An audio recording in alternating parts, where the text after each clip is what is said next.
From Idaho's News Channel 7, this is Friday Night Football.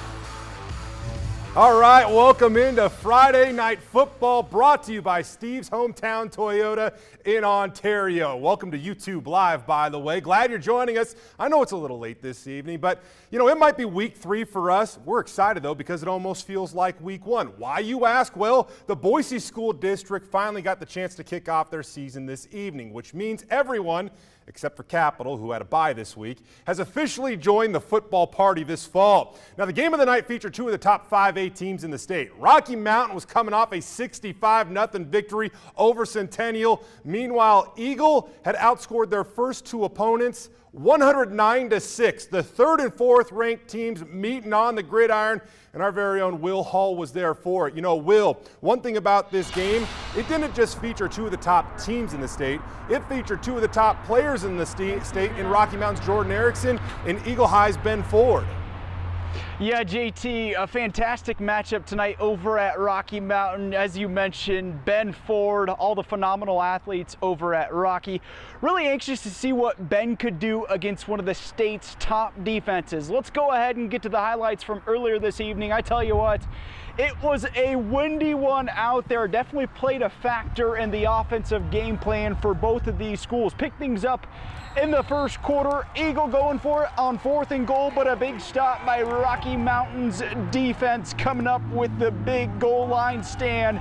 Eagles defense making plays tonight as well. Blake Dannenberg bringing the hammer, forces the fumble, and Eagle recovers. JT, I'll let you take over from there. Yeah, Rocky would get a stop after that, though. It's Coach Kreiner dialing it up here. The ground and the pound. Maxwell Lehman on the freeway.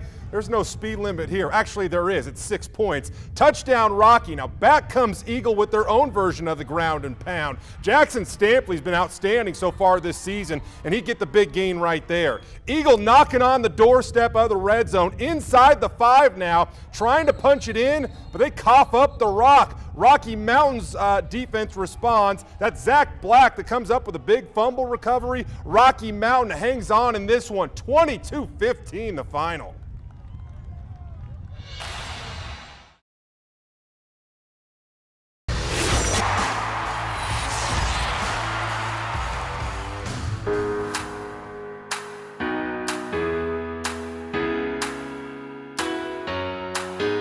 Taylor, how long have you guys been waiting for today? The Boise School District schools finally get the green light and can play football. Oh man, we've been waiting this whole time. We've been really excited as a program to get back out there. And we've been doing everything we can over the summer with what we have access to prepare for this. And it's been a long journey, but we're ready now. So what are some of the things that you had to do to get a little creative over the summer and stay sharp? As a team, we did something called PRPs, which were play-ran practices. And of course, we followed protocol with wearing masks and social distancing. And our team leaders just stepped up and ran an hour to an hour and a half of practice. And we've been staying prepared mentally over quarantine. So for you kind of had a busy summer, though. What were some of the things that you were able to do? And I know that you couldn't go to the volume of camps that you wanted to attend, but you still attended some high-quality ones. Yeah, of course, it started with the local one, the Very Showcase. And then I traveled down to Las Vegas for a national showcase with some top-level competition. And being from Idaho, it just felt good to be out there and compete with them, being on the same level. Being named the best running back at that showcase is probably a pretty big deal. It was an honor to be named the MVP there because there were some insane talents that I talked to. There were some 4 and 3 stars athletes there. There were kids committed to D1 schools across the country from the people that came from California, Florida, all the other places. So being able to win MVP competing against kids like that was very special to me. Taylor, after a pretty good sophomore season, do you feel like you kind of have a target on your back more or less going into your junior season, and how much more of a role are you ready to take on this year? Yeah, definitely. I'm definitely having to step up more as a team leader to fill in those shoes of the students we lost last year, and there's definitely going to be a bigger target on my back, but I'm relying on my teammates and offensive line to help me get through that. When you look around the 5A SIC, there are some pretty talented running backs. Is Taylor Markham ready to join the group of elite running backs in the 5A SIC? Yes, of course. I am definitely. So tonight, Bora, What do you know about the Lions? And just how ready are you for kickoff? Oh, I know personally I'm very excited and ready to go. And as a team too, we've been waiting for this for a long time. You know, as a sophomore last fall, running back Taylor Markham racked up over 1,100 yards, and he helped the Timberline football team win their first ever playoff game in school history. For obvious reasons, number 21 is now public enemy number 1 for the Wolves. Tonight, they would finally get the chance to kick off their season, as would Jason Burton and the Bora Lions. Early on, sophomore QB Corbin McCarney gets a little bit of a rude introduction to varsity football. It slips through the hands of one Timberline player and into the arms of Liam Reeves. Later on, the Wolves just howling again on defense. Bora tries the quick hitter here, but it's Timberline with the big hitters. Kellen Hudson eventually falls on the fumble, and we're headed the other way. Ian Smart's crew would capitalize after that. Jason Rand, tough between the tackles. He makes it 7-0 in favor of the Wolves. Bora would respond though. Check this out. On 3rd and 13 at midfield on the ensuing drive, well, it's McCarney that hits Salvador Jimenez over the middle for the big gain, and this would keep the drive alive and they would eventually cash in. If you thought this play was cool, check out this run here. Maybe the run of the night here by Tyler. Just bouncing off would-be tacklers. I call them would-be because they aren't tackling. Dives into the end zone. This is a good game, but Timberline would pull away down the stretch. They win 26-6, the final. And I know that he's had a long day preparing for a football game, but I think after that performance, Ian Smart, the head coach of the Timberline Wolves, probably still living off that high of the win. Ian joins us here on Friday Night Football, and Ian, if you can hear me right now, checking in. Okay, I don't know if we got him. Technology might have failed us right there. I'll wait to see if we can get him here in just a second. I don't know if it worked out. We'll come back to it a little bit later on. In the meantime, let's get on over to Meridian because they were hosting Mountain View. And you know what? Mountain View in desperate need of a win after starting the season 0-2. We picked this one up. Malachi Martinez and the Warriors trying to improve to 3-0. In the second quarter, the TD pass here from Malachi to Christian Meter. This made it 14-0 in favor of the Warriors. Back comes Mountain View, the double reverse trickery. Check out the block by quarterback Jake Ferris. The big block downfield springs Caden Chan into the end zone for the score. Now, Meridian's defense was forcing turnovers tonight. This is Max William here. While you practice the tip drill, he comes up with the INT, and going the other way, crosses the goal line. He goes up the gut. Yeah, flex on him, buddy. You're on Friday Night Football. Later in the second, it's deja vu again. Another interception, and it's Max maximizing his opportunities on defense. This one would finish in the air and in the end zone. It's Malachi to Davis Thacker. These two are going to have a big season, I'm telling you. Meridian improves to 3-0 on the year. They win tonight 28-6, the final. And I'm told that we do have Coach standing by right now. So we are going to go back to Ian Smart, who's sitting by following a big victory. Coach, can you hear me?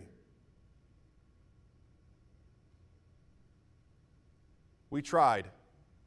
It's late, and we're trying new stuff here on Friday Night Football.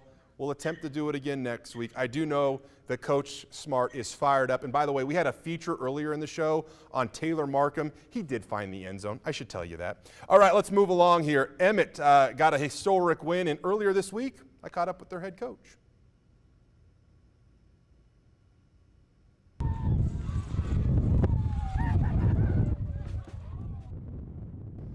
Okay, so we're going to Centennial and Cuna now. My bad, everybody. We're working our way through this, and here we go. You know what? Sean Austin was working his way through the Centennial defense today. Check out this pass. Big time. Over the middle. Touchdown. That made it 14-0 in favor of Cuna. Now, after that, Sean Austin just continued to make plays. He completes the pass somehow here to Hunter Price. And looking good, might I say. Anyway, CUNA would end up going on and just blowing out Centennial tonight. 48-8 the final. The Cavemen get their first win of the season. For Martinez. Show them to you again really quick because Meridian was very good tonight. We don't necessarily need to show him again, but we're going to show him to you again. Meridian won tonight very, very big. Ran away with this thing, looked very impressive. They continue to stay undefeated on the season.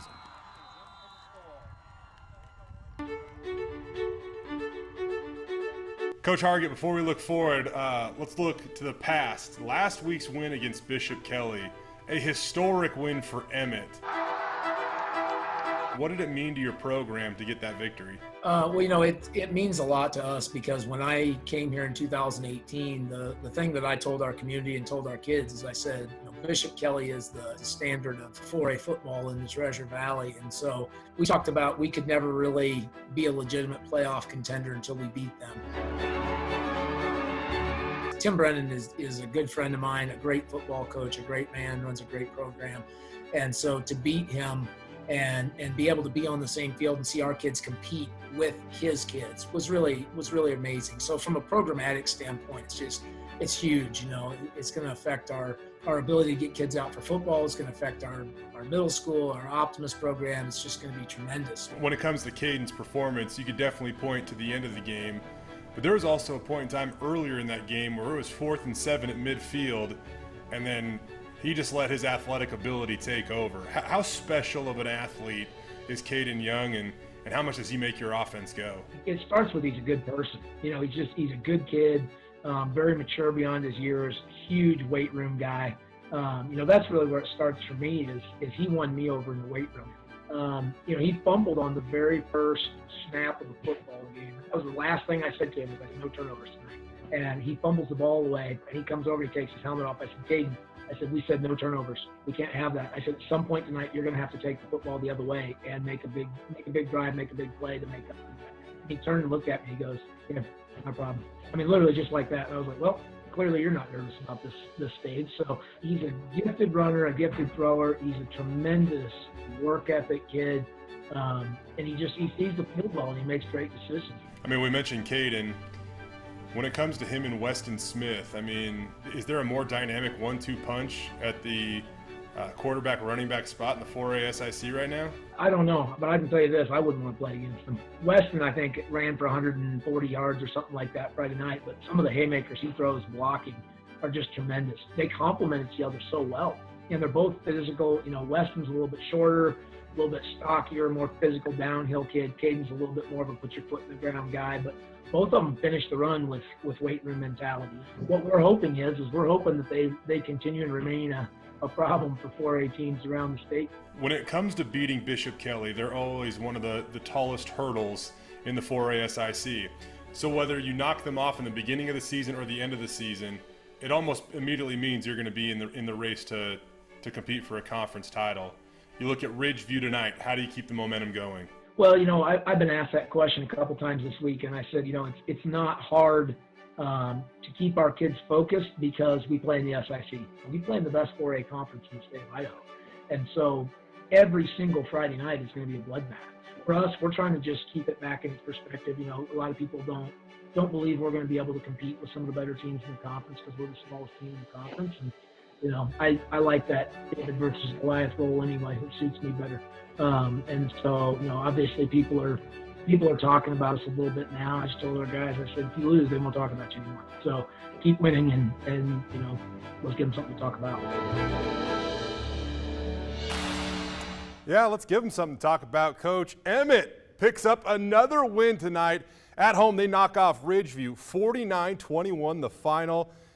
I'm just saying, Coach, you're giving us something to talk about. The Huskies looking good. And how about this game, by the way? Middleton and Valley View, a 1-point thriller. The Falcons winning for the second time this season by an exact score of 20-19.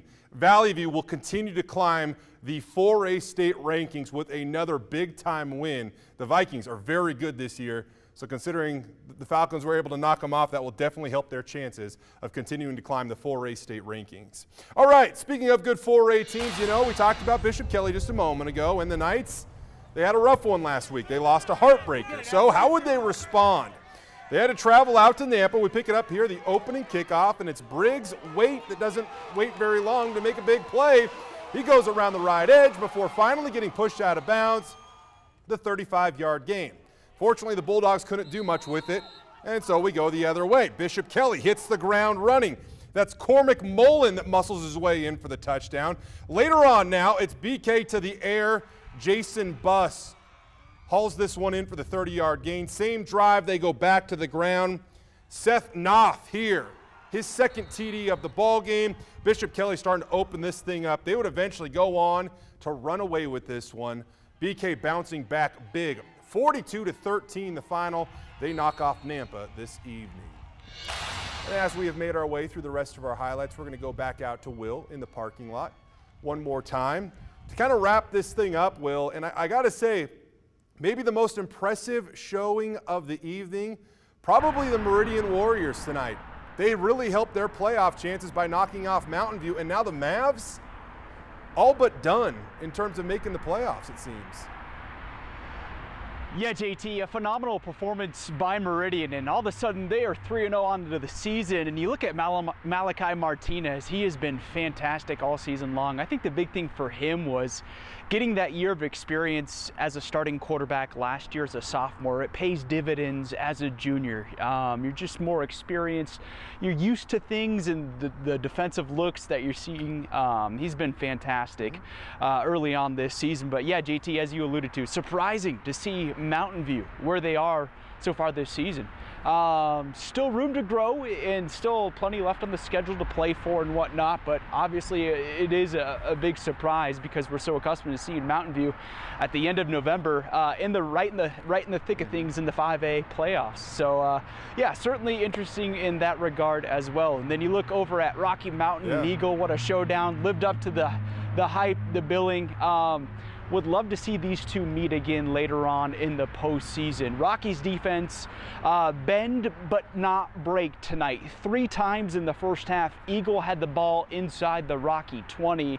2 of those 3 were inside the 10-yard line.